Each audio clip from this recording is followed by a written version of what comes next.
আমাদের পান 60 টাকা করার পিছনের কারণ হচ্ছে যে বর্তমান যেভাবে শুকনো সুপারি, ভিজা সুপারি, পান বৃদ্ধি হয়ে গেছে, দাম বৃদ্ধি হয়ে গেছে, সে কারণে আমরা পান 5 টাকা থেকে 60 টাকা দাম বাড়ালাম, 2 টাকা দাম বাড়ালাম। কারণ যেভাবে পান সুপারি, জর্দা এগুলোর দাম বেড়ে গেছে, আমরা কিনে 5 টাকা পোষাইতে পারতেছি না। আমাদের 6 টাকা পর্যন্ত কম খরচ হয় সে প্রতি কিলিতে, এখন 60 টাকা সেজন্য বিক্রি করতে হচ্ছে। আমরা মরিচে পান ব্যবসায়ী সমিতি, পান দোকান ব্যবসায়ী সমিতি সবাই বসে, ব্যবসায়ীরা সবাই বসে সিদ্ধান্ত করলাম, হিসাব করে দেখলাম 5 টাকা পান আমরা পোষাইতে পারি নাই। আমাদের এক প্রতি কিলিতে যেভাবে জর্দা, এই শুকনো সুপারি, ভিজা সুপারি কিনে, পান কিনে প্রতি কিলিতে 6.5 টাকা, 6.5 টাকা করতে পারে, সেজন্য আমরা 60 টাকা পান নির্ধারিত করলাম।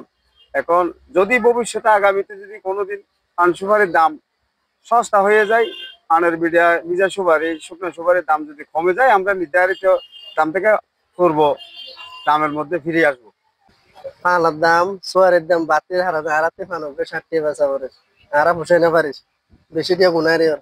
আর ওই যে পানের দাম বাড়াই যে পান সুয়ারি যতটা অতিরিক্ত দাম বাড়ার কারণে পান 60 টাকা করে বেশি। আচ্ছা, পান 5 টাকা করে বিক্রি করলে আপনাদের কি লস হচ্ছে বা ক্ষতি হচ্ছে? 5 টাকা পান বিক্রি করলে পোষায় না, কারণ পান সুপারির মধ্যে 6 টাকা মতো আরাম হবে। সেজন্য আমাদের পান 60 টাকা করার জন্য অনুরোধ করছি আর কি। অবশ্যই আছে, আমি ডেলি 50 কিলো পান খাই। হ্যাঁ, 60 টাকা যদি হলে আমি খাবো না, 5 টাকা বেচলে এখান থেকে পান কিনে খাবো। 60 টাকা হলে আমি খাবো না, আমি বাড়ি থেকে বানিয়ে আনবো। এখন এইখন আনছি, হ্যাঁ দেখো বাড়িতেও বানিয়ে আনছি। এই বাড়িতে জর্দা থাকে না, এখানে জর্দা টাকা আর কি, জর্দা দিয়ে পান। হ্যাঁ, বাড়িতে দোকান আছে। পান যদি 60 টাকা বিক্রি করলো আপনি খাবো না, বাড়ি থেকে আনে খাবো।